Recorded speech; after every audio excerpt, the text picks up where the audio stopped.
So guys, winter സമയത്ത് രാവിലെ എണീക്കുക എന്ന് പറയുന്നത് തന്നെ വലിയൊരു ടാസ്ക്കാണ്. അപ്പോൾ രാവിലെ എണീറ്റ് വരുമ്പം നല്ല വെയിലും കൂടെ ഉണ്ടെങ്കിൽ ഒരു കിടിലം ഡേ ആയിരിക്കും അത്. ഞാൻ വർക്കിന് വന്ന ദിവസമായിരുന്നു അന്ന്. സോ നമ്മളൊരു ഹോട്ടലിലാണ് സ്റ്റേ ചെയ്തിരുന്നത്.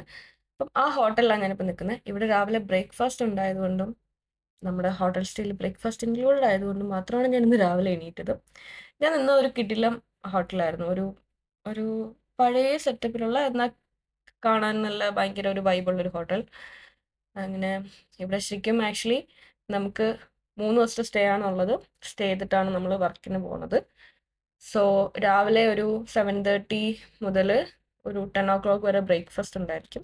സോ ഞാനങ്ങനെ ബ്രേക്ക്ഫാസ്റ്റ് കഴിക്കാൻ വേണ്ടി എണീറ്റ് വന്നപ്പോഴാണ് ഈ ഒരു സെറ്റപ്പൊക്കെ കാണുന്നത്. നല്ല വിശപ്പോടെ രാവിലെ നല്ല കിടിലം ബ്രേക്ക്ഫാസ്റ്റ് കഴിക്കാന്ന് പറഞ്ഞിട്ടാണ് ഞാൻ ഇറങ്ങി വന്നത്. പക്ഷേ അവിടെ എന്നെ കാത്തിരുന്നത് മധുരമുള്ള കുറേ സാധനങ്ങളായിരുന്നു ഗൈസ്. ആക്ച്വലി ഇറ്റാലിയൻ ബ്രേക്ക്ഫാസ്റ്റ് കൂടുതലും ക്രോസോ അല്ലെങ്കിൽ എന്താ ബ്രെഡ് സാൻഡ്വിച്ച് അങ്ങനത്തെ സാധനങ്ങളൊക്കെ തന്നെയായിരിക്കും. സോ ഞാനത് പ്രതീക്ഷിച്ചിരുന്നു. പക്ഷെ എന്നാലും മനസ്സിനൊരു വിഷമം.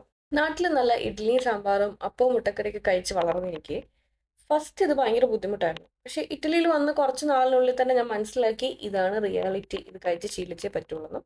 സോ ഇപ്പം ഞാൻ യൂസ്ഡ് ആയി ഗൈസ്.